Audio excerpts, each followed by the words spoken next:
Ready to go? Okay. We're back. I have 3 quick quotes. This is from Neil Maxwell. Ironically, some individuals who cannot handle the challenge of family life so often veer off in dramatic causes to save mankind. Like a dropout from Little League demanding a place in the batting order in baseball's World Series. The human family without the gospel or without strong families is not going to go very far. Unless we can fix families, you can't fix anything else. Most of the problems that are the most vexing are things government can't fix. They have to be fixed at a different level. That's the urgency of our message. I'd rather have 10 commandments than 10,000 federal regulations. Unless we rebuild marriages and families, then we really are just straightening deck chairs on the Titanic. And that's Neil Maxwell, Searching for God in America. And then finally, this is the quote that our Latter-day Saint Unassisted Childbirth Association has taken as our motto. This is Brigham Young, one of our early prophets. Would you want doctors? Yes, to set bones. We should want a good surgeon for that, or to cut off a limb. But do you want doctors? For not much of anything else, let me tell you. Only the traditions of the people lead them to think so.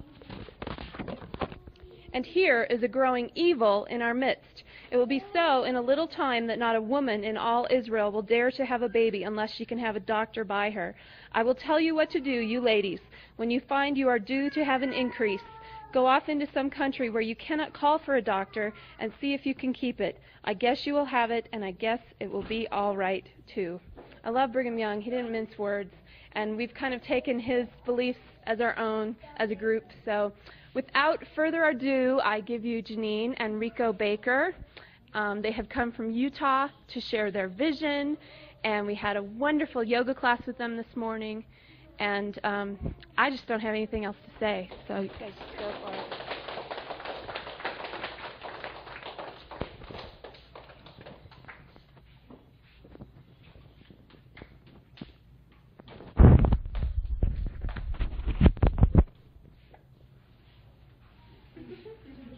Well, I want to introduce Jeannine, our wife, and she's been somebody that's been very wonderful for me. I consider myself extremely fortunate to have been a person that had studied yoga and studied a lot of things that I thought was going to be a spiritual journey.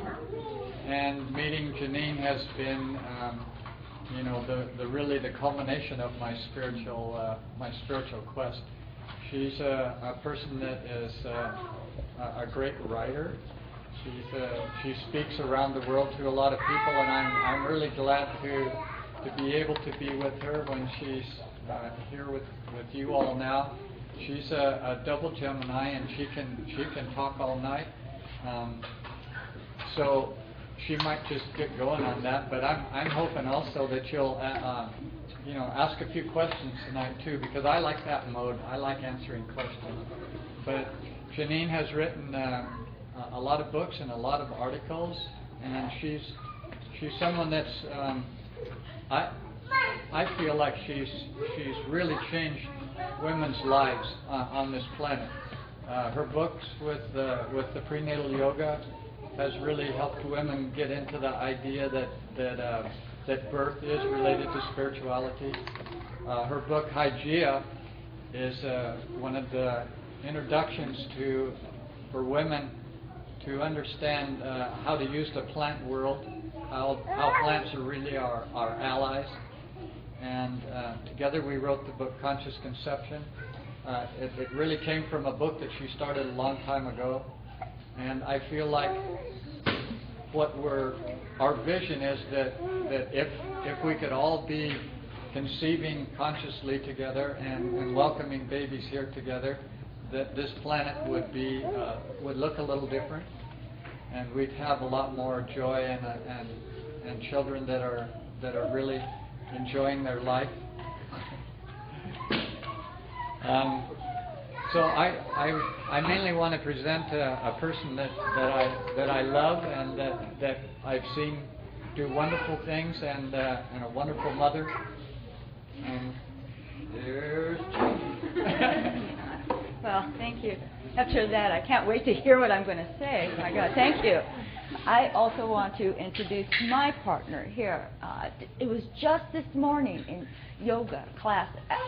You know, I had my first baby in January 1970, so I had 6 children. I've been studying and learning more about spirit through birth than any other action in my life. But it wasn't until this yoga class this morning I realized where the vision of free birth came to me. And this was before Marilyn Moran took the courage to send me a letter saying, Jeannine, you're a midwife, and you do such good things, but you don't have it yet, honey, and I'm going to tell you what it is.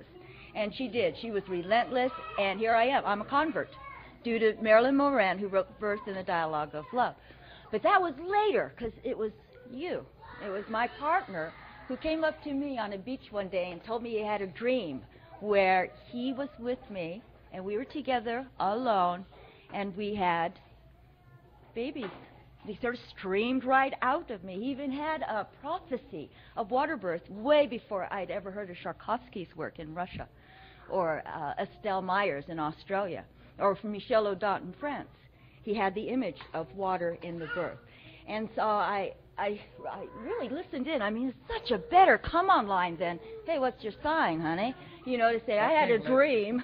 I had a dream that we had babies together. And so we have, and that's what we're here to share with you. We actually have some questions for you as well, too.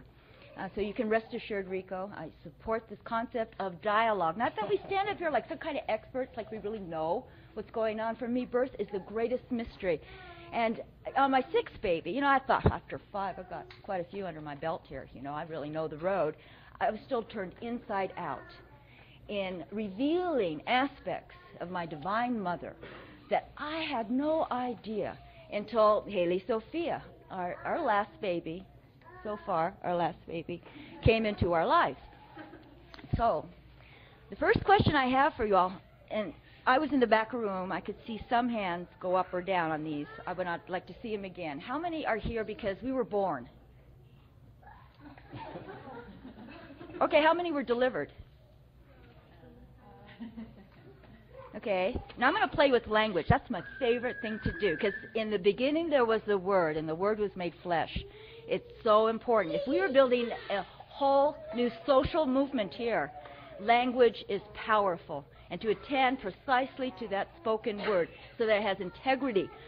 So as no compromise a means to the ends, let's just use some language here that will get us through, but be consistent with what our vision is. And we're going to impose our vision on you after this next question, which is, how many of you have given birth? Okay. And how many of us have given free birth? Okay. How many of us have been delivered? Okay. Right. And then, how many of us right now are pregnant? I'm 4 days past due. 4 days past due. Okay. And who's pregnant and they don't know it yet? Let's see your hands. Well, I guess. Okay. Cool.